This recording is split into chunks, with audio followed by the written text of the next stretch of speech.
외를 끝인 그의 책 나는 기도를 어떻게 드릴까요? 2권입니다.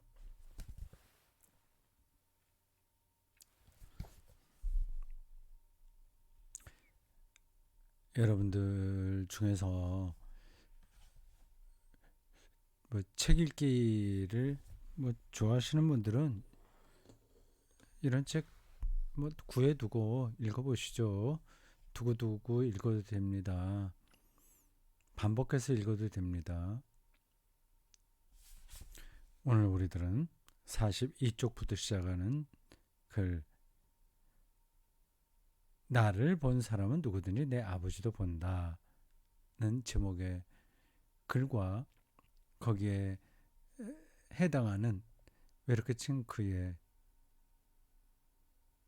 기도문을 읽겠습니다. 이 제목이 저의 관심도 끌어요. 제 관심 사항입니다. 평생 동안 그 설교를 하고 산 사람인데 그 설교의 핵심은 예수 그리스도를 통한 하나님 경험이거든요. 예수 그리스도에게 하나님이 자기를 온전하게 드러내시다는 기독교 신앙의 그 토대가 모든 설교의 중심이기도 합니다.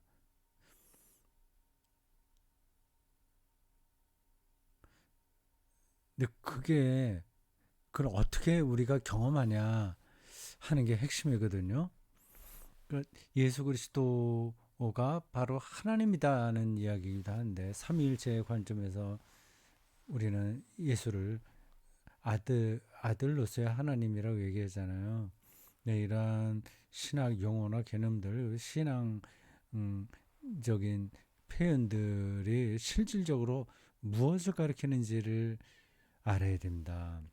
그게 그렇게 뻔한 말이 아니에요.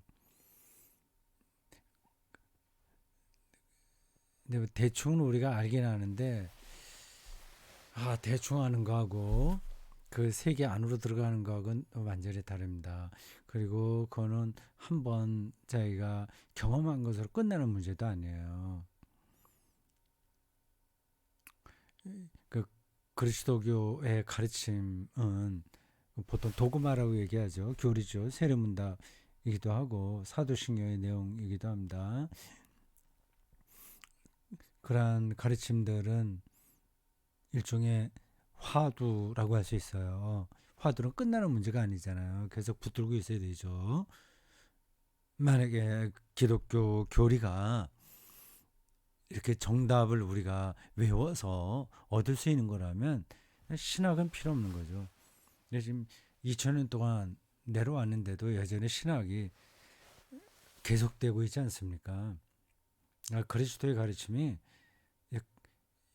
끝나는 게 아니에요. 그건 종말까지 열려 있습니다. 그래서 설교자도 그러한 그 영적인 긴장감 그런 걸 놓치지 말아야 됩니다. 그렇지 않으면 이제 약장사가 되는 거죠.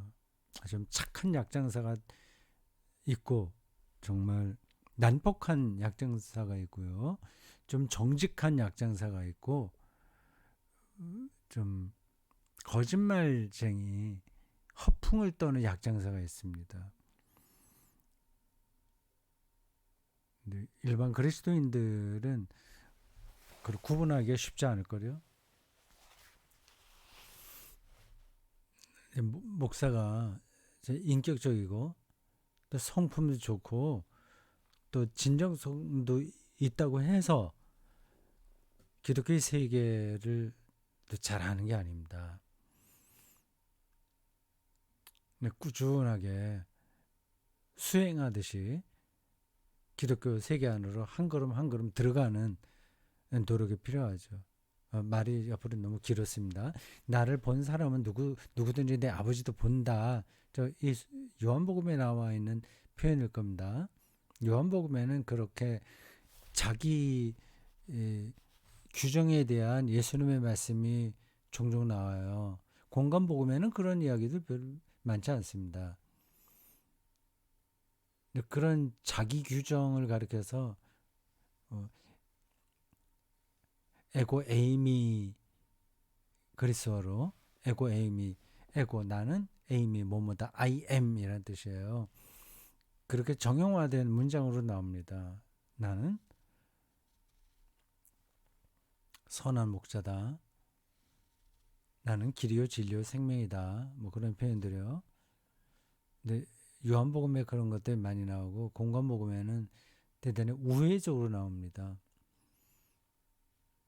예수의 어떤 부분이 그의 그 삼위일체론적 근거가 되냐 하는 거, 그걸 신학적인 이론만이 아니라 실질적으로 느껴야 됩니다. 근데 그게 저 문장 안에 들어있어요.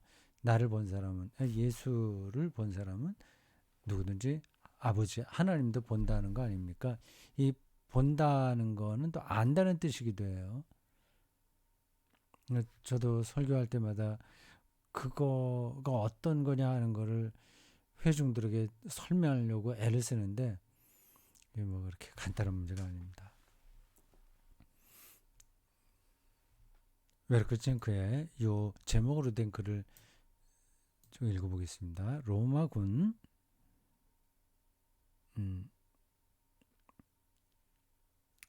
병영 안 지하실 기둥들이 군데군데 서 있습니다. 예수님이 그 십자가 사형수들이 거쳐야 될 그 과정을 거치는 이야기 한 대목입니다. 두드려 맞아야 되고 채찍도 맞아야 되고 그래요. 십자가에서의 고통이 너무 심하기 때문에 미리 그런 사전 준비로 린치를 가하는 것 같습니다. 거기에 어떤 사람이 묶여 있었습니다. 매지라는 종들의 힘겨운 얼굴. 그 채찍질하는 사람도 얼마나 힘들겠습니까? 심리적으로 가학성 마조키즘이라고 하죠. 세리즘은 자기 학대.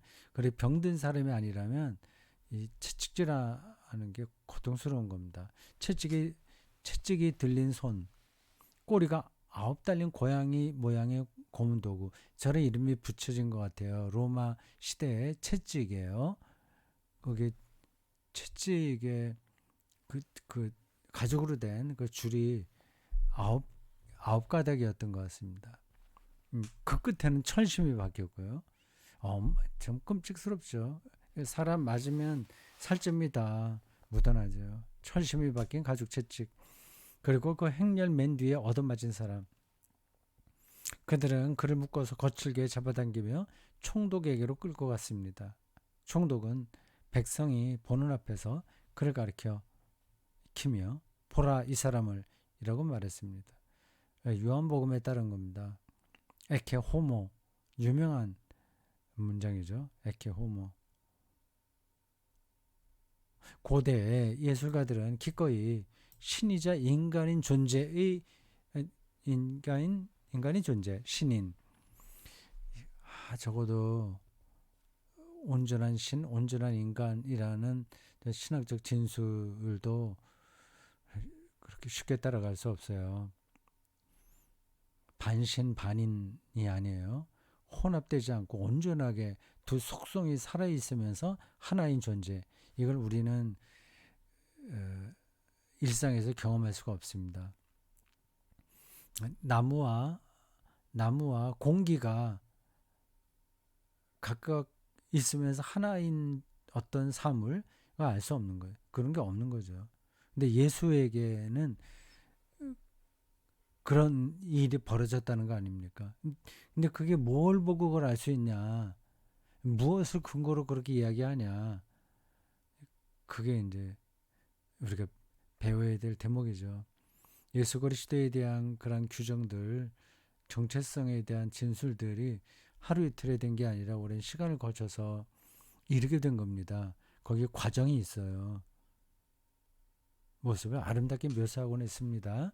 그것은 신이 혼돈에 빠진 세상을 아름답게 길들이기를 바라는 희망의 표현이었습니다. 예수님 당시 유대인은 어떤 사람이 겪는 고난과 파멸을 그 사람이 지은 죄의 결과라고 보았습니다.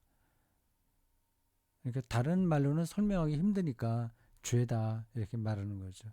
그래서 완전히 근거 없는 이야기는 아니죠. 그들은 오직 건전하고 온전한 인간만이 하나님과 올바른 관계에 있다고 보았습니다. 저게 완전히 말도 안 되는 것은 아니지만 그것으로 이 세상을 다 해명할 수도 없는데 그거를 붙들고 그거를 이데올로기처럼 주장하니까 거기서 이제 문제가 벌어지게 되는 거죠. 예수님이 이 세상에 찾아오신 이래 우리는 압니다. 구원받은 사람은 자기 자신이 아니라 하나님을 드러낸다는 것을,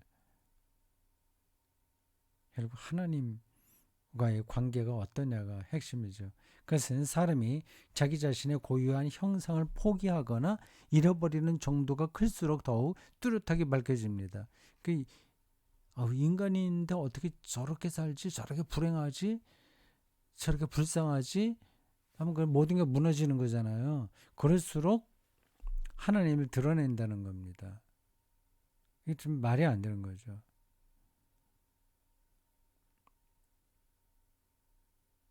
온전하고 오직 건전하고 온전한 인간만이 하나님과 올바른 관계를 맺고 있다고 본 유대인의 저 생각이 오늘 우리의 세속 사회에도 똑같이 통용되는 겁니다. 출세하고 뭐 잘나가고 하는 사람이 행복하다 생각하는 거죠. 예수님은 누구든지 나를 본 사람은 나의 아버지도, 다음 화면입니다.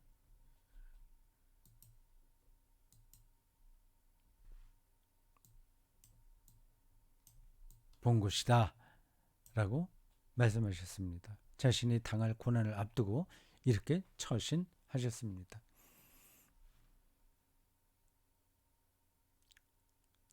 뭐 황금 면류관 쓰고 사람들이 와서 환호성을 치고 오병이어 때처럼 예루살렘 들어올 때 뭐 사람들 감람나무 들고 환영했던 것처럼 그 모습을 이야기하는 게 아니라 자기가 받을 고난을 앞두고 저렇게 말씀하신 거예요. 참 말이 안 되는 거죠. 역설적인 거죠. 예수님 이래 노인, 약한 자, 환자 그리고 도움받을 길 없는 이들은 더 이상 저주받은 존재가 아닙니다.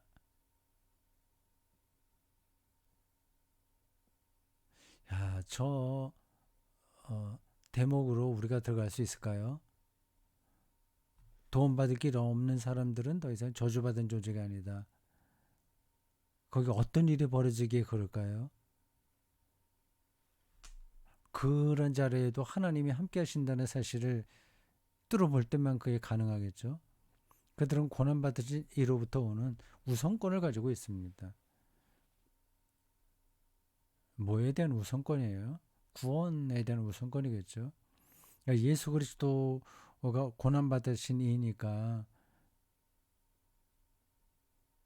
우리가 그런 운명에 떨어진다면 그분으로부터 받는 구원에 우선권이 있다는 겁니다.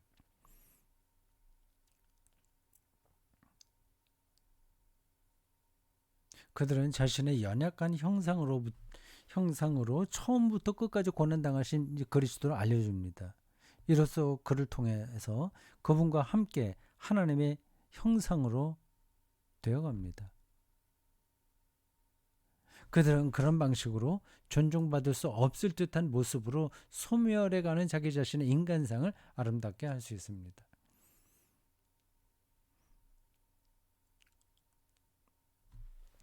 일반적으로는 그렇게 하지 못할 겁니다. 그냥 저주하고 불평불만하고 그렇게 될 수 있고, 그러나 약한 모습에서 오히려 하나님의 형상으로 변화될 수 있죠. 그 어떤 이에게서 인정받지 않아도 충분히 만족하는 상태라고 할 수 있겠죠. 어느 지방 목사의 일기라는 책 마지막 쪽에서 베르나노스는 죽을 병에 걸린 목회자에게 다음과 같이 적습니다. 목사도 죽을 병에 걸리면 얼마나 힘들겠어요. 그 책에 이런 이야기가 나옵니다. 나 자신은 아름다워지는 길을 선택합니다. 나는 살아있으나 사실은 죽은 이 불쌍한 사람들과 함께 아름다워지렵니다. 자기 자신을 미워하는 일은 생각보다 쉽습니다.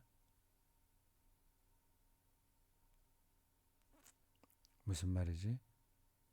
다시요. 나 자신은 아름다워지는 길을 선택합니다. 보통 그렇죠. 나는 살아있으나 사실은 죽은 이 불쌍한 사람들과 함께 아름다워지렵니다. 자기 자신을 미워하는 일은 생각보다 훨씬 쉽습니다. 이 문장이 이렇게 연결이 좀 잘 안 되네요.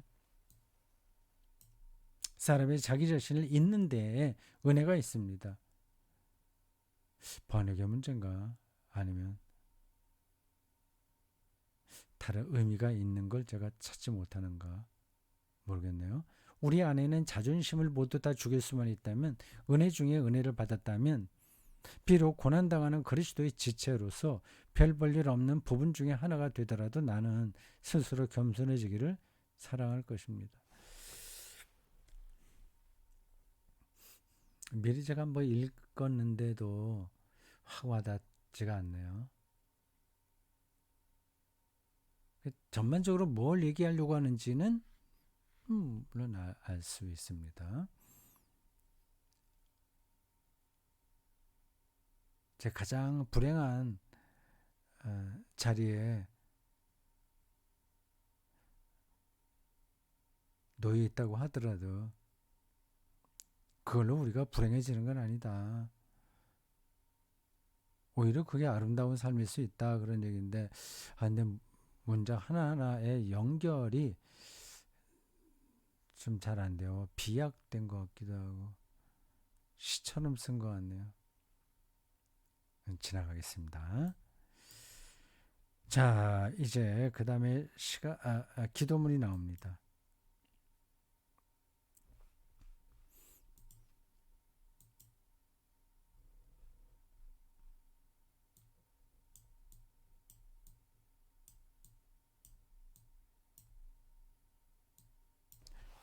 예수 그리스도요, 주님에 관해 예언자가 이렇게 전했습니다. 그에게는 고운 모양도 없고 풍채도 없은즉 우리가 보기에 흠모할 만한 아름다운 것이 없도다. 그는 멸시를 받아 사람들에게 버림받았으며 강고를 많이 겪었으며 질고를 아는 자라. 마치 사람들이 그에게 얼굴을 가리는 것 같이 멸시를 당하였고 우리도 그를 귀히 여기지 아니하였도다. 그가 찔림은 우리의 허물 때문이요 그가 상함은 우리의 죄악 때문이라. 이사야 53장 2절에서 4절입니다. 주님은 사랑하는 분입니다. 그러므로 주님은 스스로 존경받으려 하지 않으십니다. 오히려 주님이 사랑하는 자를 치유하시려고 자신을 내어주십니다. 주님은 우리와 비슷해지셨습니다. 주님께서 자신을 내어주심을 본보기 삼아 우리도 주님과 비슷해지게 하시려고. 주님은 상처받을 수 있으셨습니다.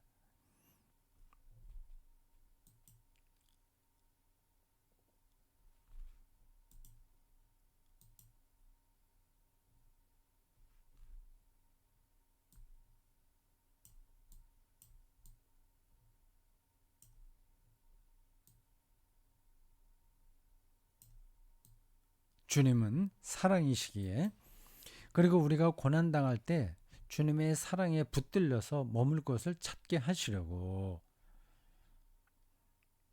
주님, 나는 주님께 감사드리렵니다. 주님을 알아가며 주님을 사랑하렵니다. 이런 것이 내 안에서 자라나게 하소서.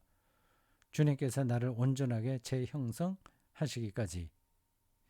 아우구스티누스의 글이군요. 이 전체가 다 아우구스티누스 글인지 요 마지막 아, 연만 그런지는 잘 모르겠습니다. 전체가 아우구스티누스 기도문이겠죠.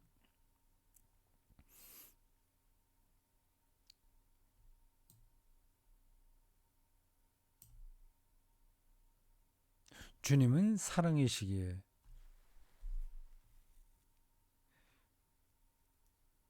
그리고 우리가 고난당할 때 주님의 사랑에 붙들려서 머물 곳을 찾게 하시려고.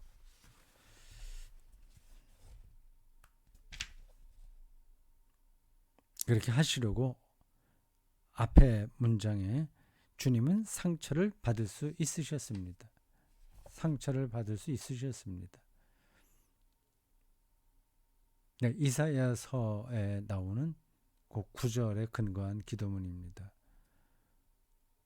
이런 게 추상적으로 들리지 않아야 돼요.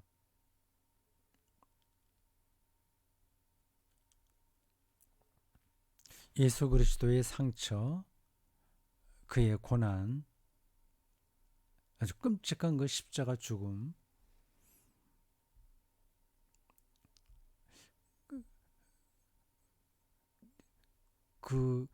그 사건이 우리를 살린다는 거죠. 우리를 구원시킨다는 거죠. 하나님을 알게 한다고 하는 거죠. 이걸 어떻게 더 좀 실감나게 설명할 수 있을까요?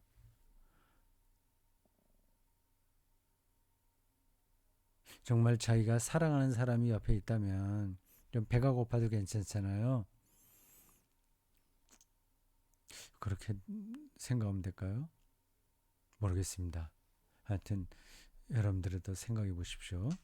마지막 연 이렇습니다. 주님, 나는 주님께 감사드리렵니다. 그 어려움 가운데서도 주님을 알아가며 주님을 사랑하렵니다. 예수 그리스도를 얼마나 사랑하냐, 얼마나 알아가냐, 얼마나 신뢰할 수 있느냐, 그게 우리 그리스도교 신앙에서 핵심입니다. 무엇 어떻게 될까, 자기가 어떻게 될까 걱정, 자기 자식이 어떻게 될까 하는 염려, 그건 사람이니까 하긴 하지만 그게 축소될 거예요. 그리고 그런 것으로 우리의 삶이 무너지지 않을 겁니다. 이런 것이 내 안에서 자라나게 하소서. 그렇죠. 그게 풍성해지는 사람이 있고 그거하고 아무 상관없이 사는 사람이 있습니다. 감사하고 사랑하는 것. 주님께서 나를 온전하게 재형성하시기까지. 재형성은 부활이죠. 죽음과 부활.